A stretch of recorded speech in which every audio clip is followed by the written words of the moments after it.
Class 12th। हाँ, कैसे हो आप सब? सर बहुत अच्छे हैं, बहुत ही अच्छे हैं। मैक्रो इकोनॉमिक्स जो स्टार्ट हो चुका है हमारा, और उसके साथ साथ इकोनॉमिक्स कंसेप्ट भी अब क्लियर करने की बारी आ चुकी है। प्रॉमिस करते हैं बहुत अच्छे से पढ़ेंगे। आई नो आप बहुत अच्छे से पढ़ोगे, बट पढ़ने से ज्यादा जरूरी पता है क्या है? आपका लगन पढ़ाई को लेके। That's it. आप पढ़ लोगे। पढ़ना एक मजबूरी नहीं होना चाहिए कभी भी।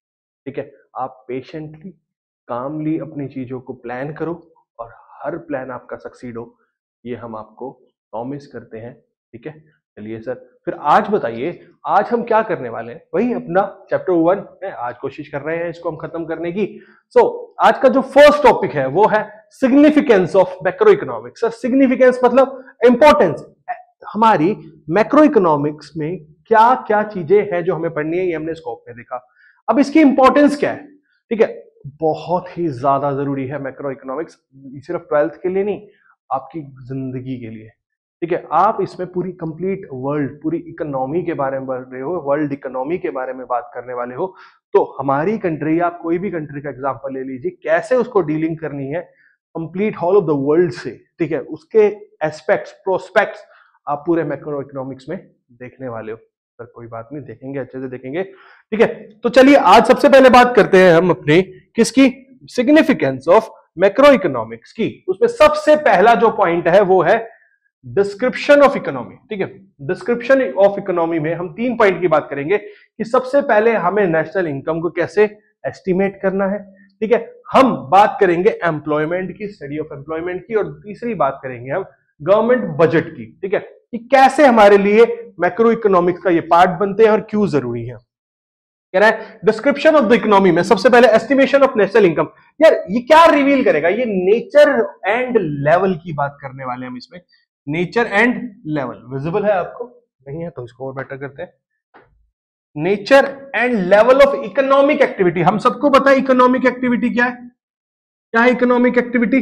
वही हमने जो बात करनी है प्रोडक्शन, कंजम्पशन एंड इन्वेस्टमेंट की, वो इकोनॉमिक एक्टिविटी है। आई बात समझ में? इन द इकोनॉमी। ठीक है, हम नेचर एंड लेवल की बात करने वाले हैं कि हमारी जो इकोनॉमिक एक्टिविटी है उसका लेवल क्या है, उसका नेचर क्या है हमारी इकोनॉमी में। उसके थ्रू हम डोमेस्टिक इनकम और नेशनल इनकम की बात करेंगे। ओके सर, नेशनल इनकम कैसे करते हैं? आपने जीडीपी, एनडीपी ये सब बातें सुनी है ना, अभी तक सिर्फ सुनी है। आप अब इसमें महसूस करोगे कि एक्चुअली में यार जीडीपी क्या होता है। बात करते रहते, इलेक्शन की बात चल रही है, इलेक्शन में हाँ क्या बीजेपी गवर्नमेंट आएगी तो जीडीपी कितनी ग्रो करेगी, अभी करंट इंडिया की जीडीपी कितनी है, दूसरी कंट्री की जीडीपी कितनी है। जीडीपी होता है क्या? Gross domestic product. ठीक है, ये है क्या, ये जानना हमारे लिए बहुत जरूरी है, और ये हम बात करने वाले हैं अपने चैप्टर नंबर 3 एंड 4 को मिला के ही बात करेंगे। कैलकुलेशन वाला पार्ट भी आएगा कि हम जीडीपी कैलकुलेट कैसे कर सकते हैं, अपनी डोमेस्टिक इनकम को कैसे कैलकुलेट कर सकते हैं, नेशनल इनकम को कैलकुलेट कैसे कर सकते हैं, ये सब होता क्या है, ये भी हम चैप्टर 3 में पढ़ने वाले हैं। सो बहुत ही इंटरेस्टिंग, मतलब मैं बोल रहा हूं तो मुझे मतलब इतना अमेजिंग फील हो रहा है कि यार ये कितनी अमेजिंग चीज बनाई है, हमारे सिलेबस में डाली है, जो हमें पढ़ने को मिलने वाली है। आई बात समझ में? उसके बाद बात करते हैं यार स्टडी ऑफ एम्प्लॉयमेंट की। यार एम्प्लॉयमेंट और अनएम्प्लॉयमेंट दोनों ही रिलेटिव फैक्टर्स हैं। ठीक है, कितना एम्प्लॉयमेंट है, कितना अनएम्प्लॉयमेंट है किसी भी कंट्री में, किसी भी देश में। ठीक है, उसका मैग्नीट्यूड क्या, मैग्नीट्यूड मतलब तीव्रता, कि किस हद तक, कितने रूट्स में है हमारा एम्प्लॉयमेंट और अनएम्प्लॉयमेंट, उसकी बात करने वाले। Reveals the magnitude of the problem. ठीक है, and the way it can be handle. अगर अनएम्प्लॉयमेंट है तो किस हद तक है, कंट्री के कितना पार्ट उससे इफेक्टेड है, प्लस उसको कॉम्बैट करने के लिए, उससे बाहर आने के लिए हमें क्या क्या करना है, ये सब हम मैक्रो इकोनॉमिक्स में पढ़ेंगे। ये हमें वेज आउट बताने वाला है मैक्रो इकोनॉमिक्स, कैसे हम अपने अनएम्प्लॉयमेंट वाले फैक्टर से लड़ सकते हैं। लास्ट हम बात करने वाले हैं गवर्नमेंट बजट की। यार गवर्नमेंट बजट आपको पता है हर 1 फेब को आता है, और इस साल अभी हमारा इंटरिम बजट आया, जब गवर्नमेंट बन जाएगी तब हमारा फाइनल बजट आएगा। ठीक है, तो ये जो बजट है ना, ये बहुत ही इंपॉर्टेंट है। ये रेगुलेटेड बाय, देखो रेगुलेटेड बाय गवर्नमेंट है ऑब्वियसली। ठीक है, कह रहा reveals the way economy is regulated. क्या इकोनॉमी को कैसे रेगुलेट करना है, एक साल में कहां कहां पैसा लगाना है, किस हद तक डेवलपमेंट करना है, ग्रोथ कितना होगा, रोड मैप की बात करने वाले हैं। अगला पॉइंट भी हमारा वही है, road map of growth and development. बेटा government budget is directly related to growth of economy. हाँ जी सर, समझते हैं बात। तो सेकंड पॉइंट है हमारा road map of growth and development. ठीक है, क्या रोड मैप है हमारा ग्रोथ एंड डेवलपमेंट के बारे में, उसके बारे में बात करें। कह रहे जो हमारे प्रोग्राम्स एंड पॉलिसीज है ना, जो इकोनॉमिक ग्रोथ के लिए कौन ड्रॉ करता है, हमारी गवर्नमेंट ड्रॉ करती है ना इकोनॉमी के लिए। जो देखो जो हमारी प्रोग्राम्स एंड पॉलिसी है, देखो गवर्नमेंट बजट में प्रोग्राम पॉलिसीज के बारे में तो बात की जाती है। हाँ जी सर, वही कह रहे programmes and policy of economic growth are drawn by assessing, हम गवर्नमेंट असेस करती है उस चीज को, assessing the needs and means of economy, कि इकोनॉमी में क्या जरूरतें हैं और क्या क्या चीज अवेलेबल है, उसके थ्रू हम अपने ग्रोथ एंड डेवलपमेंट का रोड मैप क्रिएट करते हैं। हाँ जी सर, इट्स क्वाइट नॉर्मल। ठीक है बच्चों, आप सबको भी समझ आ रहा है। हाँ जी, तो बेसिकली एक बात समझना है हम सबको ये मिलके कि यार ये जो मैक्रो इकोनॉमिक्स है ना, ये हमें हर प्रॉब्लम के बारे में बताएगी, इकोनॉमी, कंप्लीट इकोनॉमी के बारे में, वर्ल्ड के बारे में, ठीक है, और उससे लड़ने के तरीके, उसको खत्म करने के तरीके भी बताने वाली है। आई बात समझ में? हाँ जी सर, आती है पक्का? हाँ जी सर पक्का। तो चले फिर आगे, चलिए फिर आगे बात करते हैं। अभी देखो हमने 2 पॉइंट पढ़ लिए, तीसरा पॉइंट हमारा क्या है, कह रहे इकोनॉमिक स्टेबिलिटी के बारे में बात करेंगे। यार इकोनॉमिक स्टेबिलिटी इतनी ज्यादा जरूरी क्यों है? देखो यार आपको मैं एक बात बताना चाहता हूं, हमारे देश में 2 पॉलिसीज आती हैं, वन इज मॉनेटरी पॉलिसी, दूसरी इज फिस्कल पॉलिसी। जो आरबीआई अपनी पॉलिसीज निकालता है उसे मॉनेटरी पॉलिसीज बताते हैं, जिसमें repo rate, reverse repo rate, बहुत सारे रेट्स के बारे में बात करते हैं, या मनी एंड बैंकिंग में पढ़ेंगे। ठीक है, और उसके बाद जो गवर्नमेंट अपनी पॉलिसीज देती है उसे बोलते हैं फिस्कल पॉलिसी या फिर बजटरी पॉलिसी। ये दोनों है ना, इन दोनों पॉलिसीज की हेल्प से ही हम इकोनॉमिक स्टेबिलिटी अचीव कर सकते हैं, इस बात को समझना। ठीक है, कह रहे this can be achieve through appropriate monetary policy and fiscal policy, जिसे हम बजटरी पॉलिसी भी बोलते हैं। नेक्स्ट पॉइंट है हमारा बीओपी, बैलेंस ऑफ पेमेंट। किसकी बात कर रहे हैं? BOP, balance of payment status. देखो हर इकोनॉमी को ना, हर कंट्री को पूरे कंप्लीट वर्ल्ड के साथ कदम से कदम मिला के चलना पड़ता है, तो हम अपना स्टेटस, बैलेंस ऑफ पेमेंट का स्टेटस रिवील करते हैं, ठीक है, रेस्ट ऑफ द वर्ल्ड यानी कंप्लीट इकोनॉमी के साथ में, कि यार कितना मिनिमम एक्सपोर्ट्स की जरूरत है, ठीक है, कितना इंपोर्ट की जरूरत है, और जो जिसे हम कंपल्शन इंपोर्ट कहते हैं, और कितनी हमारी कंट्री एक्सपोर्ट करती है। तो सो बीओपी स्टेटस एक्सपोर्ट और इंपोर्ट से मिलके बनता है। ठीक है, आई बात समझ में? अभी तक इतना ही समझो। ठीक है, यहां पे हम अपने स्टेटस को रिवील कर रहे हैं, हम अपने स्टेटस को रिवील कर रहे हैं, अपनी कंट्री के स्टेटस को रिवील कर रहे हैं रेस्ट ऑफ द वर्ल्ड के साथ, कि यार हमारा क्या स्टेटस है, बाकी कंट्रीज का क्या स्टेटस है। आई बात समझ में? हाँ जी सर, ये पॉइंट तो समझ आता है। तो हमारे 4 पॉइंट हो चुके हैं, आई बात समझ में? हाँ जी सर, आगे चले। हाँ जी सर, बिल्कुल आगे चलते हैं। अगला है problem of poverty and environmental pollution policy formulation. यार देखो पॉवर्टी से लड़ना जरूरी है, एनवायरमेंटल पॉल्यूशन, हमें हमें हमें अपने ना स्वच्छ भारत अभियान जो चला था, वो सब चीजें क्या है, हम अपने एनवायरमेंट पॉल्यूशन को भी दूर करना चाहते हैं, उसके लिए पॉलिसी बनाते हैं। तो उसमें से स्वच्छ भारत एक पॉलिसी थी। कह रहा मैक्रो इकोनॉमिक जो ऑफर करती है ना, हाँ, ये इनसाइट्स ऑफ द प्रॉब्लम, ठीक है, कि हमारी पॉवर्टी के प्रॉब्लम क्या है, उसके डीप इनसाइट्स क्या है, एनवायरमेंटल पॉल्यूशन की वजह क्या है। तो macro economic offers insight into the poverty, problems of poverty and environmental pollution. ये इसलिए इंपॉर्टेंट है कि हमें मैक्रो इकोनॉमिक स्टडीज के थ्रू ही पता चलता है कि भाई साहब हमारे देश में क्या, अभी हमने पढ़ा था ना मैग्नीट्यूड ऑफ द प्रॉब्लम, तो ये मैग्नीट्यूड की ही बात करती है। ठीक है, उसके बाद वेज भी हमें पता चलते हैं कि कैसे हम इससे लड़ सकते हैं। आई बात समझ में? उसके बाद पॉलिसी फॉर्मुलेशन, जो पॉलिसी फॉर्मुलेशन है ना, ये मैक्रो वेरिएबल्स होते हैं हमारे कुछ, जिसे हम, आपने ना 11th में डिमांड एंड सप्लाई पढ़ा था, वो एक आपकी इंडिविजुअल लेवल पे थी। अब हम इकोनॉमी एज ए होल की बात करेंगे, तो अब वही हमारा डिमांड एंड सप्लाई कंसेप्ट बन जाता है। Aggregate demand and supply, total consumption, investment, expenditure, ये हेल्पफुल है हमारी formulation of policy of growth and development के लिए। ठीक है, तो पॉलिसी फॉर्म करने के लिए हमें अपने मैक्रो वेरिएबल्स का सहारा लेना पड़ता है। क्या लेना पड़ता है? सहारा लेना पड़ता है। सही बात समझे सर? ये पॉइंट सब हमें कहां मिलेंगे? आपको मिलेंगे, क्यों नहीं मिलेंगे? ठीक है, आप डिस्क्रिप्शन बॉक्स चेक करना।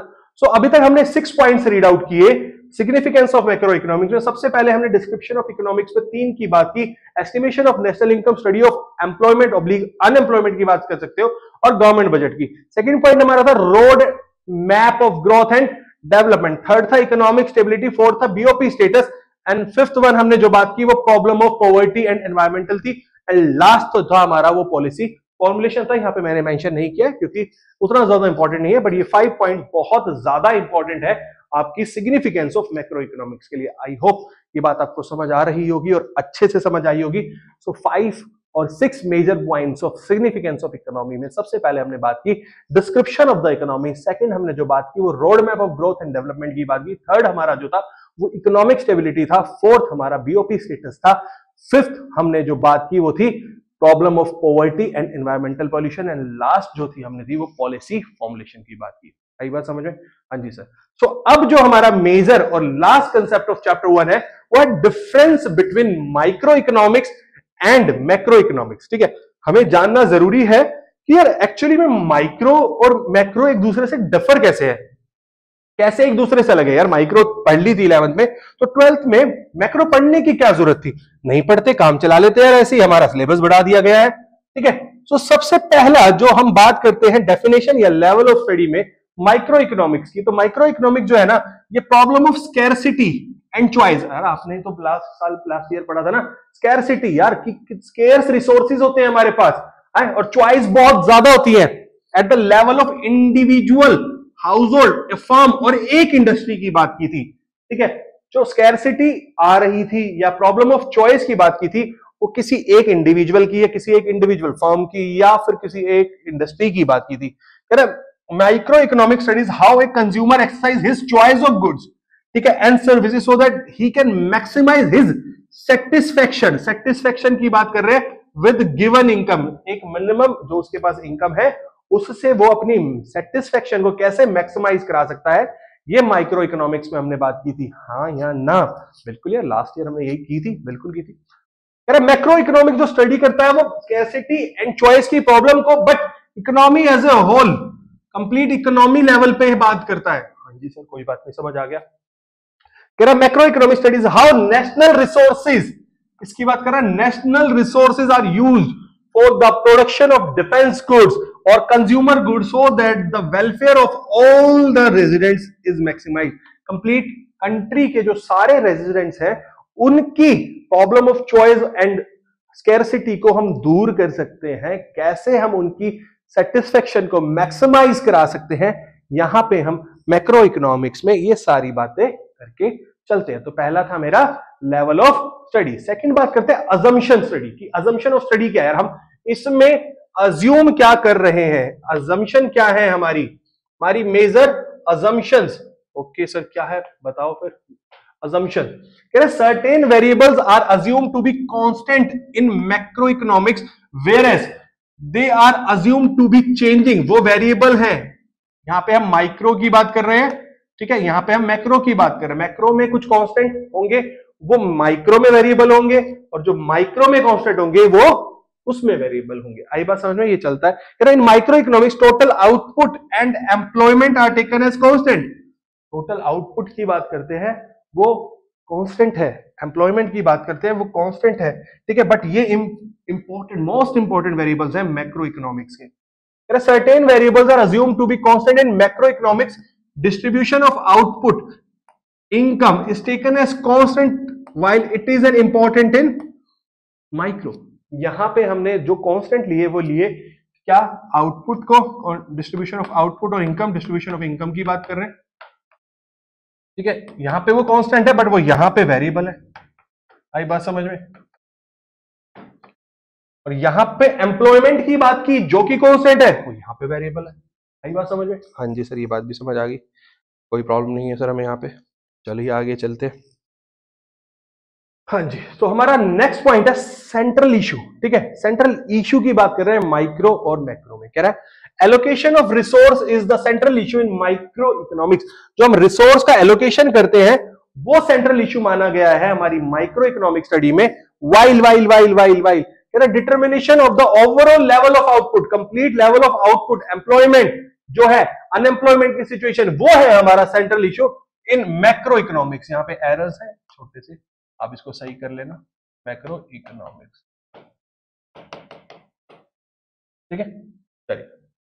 कोई इश्यू नहीं सर, यहां पे कोई इश्यू नहीं है, टाइपिंग एरर हो जाता है कभी कभी। चलिए बात कर रहा है इकोनॉमिक वेरिएबल्स की। इकोनॉमिक वेरिएबल्स कह रहे हैं micro economic uses micro economic variables such as consumers demand and producer supply. यहां पे हमारे जो वेरिएबल्स हैं वो वहां पे कंज्यूमर डिमांड और प्रोड्यूसर सप्लाई की बात करते हैं। और macro economic uses macro variables such as aggregate demand, जिसे हमने एएस बोला, ठीक है, एएस जो आपका one of the most important chapter है मैक्रो इकोनॉमिक्स में, ठीक है। Aggregate demand referring to the demand for all the goods and services in the economy, and aggregate supply referring to the supply of all goods and services in the economy. Economy आई बात समझ में, economy की बात करते हैं। यहां तक कोई प्रॉब्लम नहीं सर, यहां तक कोई प्रॉब्लम नहीं है। और बताओ सर, इतने सारे पॉइंट्स हैं क्या इसमें? हाँ जी, पॉइंट्स तो होंगे ही ना, आई बात समझ में। नेक्स्ट पॉइंट है degree of aggregation. Degree of aggregation क्या समझना, कह रहा micro economics there is a limited degree of aggregation of economic variable. Illustration में हम एग्जांपल में हम बात करते हैं, कह रहा micro economic studies equilibrium of an industry, किसी पर्टिकुलर इंडस्ट्री की। ऑब्वियसली यार हम माइक्रो में single firm economy sorry industry की बात करके चलते हैं। कह रहा micro economic studies equilibrium of an industry, it is N aggregation of all the firm producing a particular commodity, ठीक है। वो सब एग्रीगेट कर रहे हैं पर्टिकुलर कमोडिटी की। वहीं मैक्रो इकोनॉमिक्स में कह रहे हैं wider degree of aggregation as economic problem issues are studied at the level of economy as a whole, which is an aggregation of all economic units in the economy. However, important it is to be note that with a view to examine structure change in the economy, macroeconomics also studies the level of economic activity. हम किसकी बात कर रहे हैं फिर?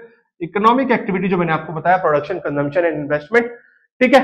In agriculture sector, industrial sector and service sector, सारे sectors को मिला के हम बात करने वाले।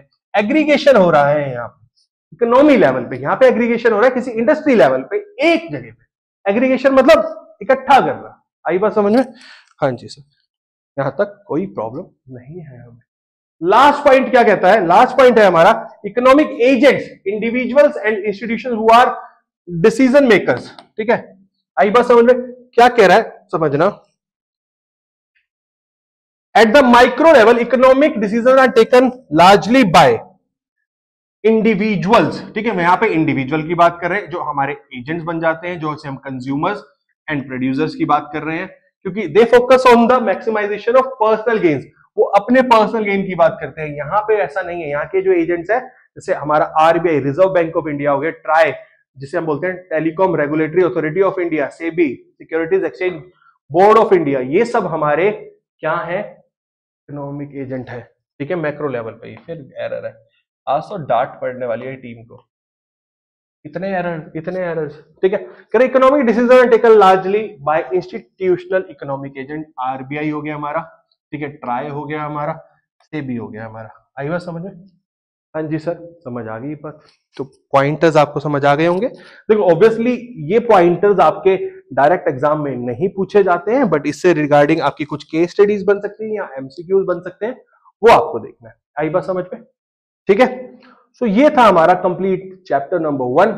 आई होप आपको अच्छा लगा होगा, समझ आया होगा। कुछ जो एरर्स हैं, एरर्स को रेक्टिफाई करके ये पूरी की पूरी पीपीटी आपके डिस्क्रिप्शन बॉक्स में आपको मिल जाएगी, पक्का? चलिए ठीक है, फिर कीजिए, आपको किसने रोका? Bye bye, take care.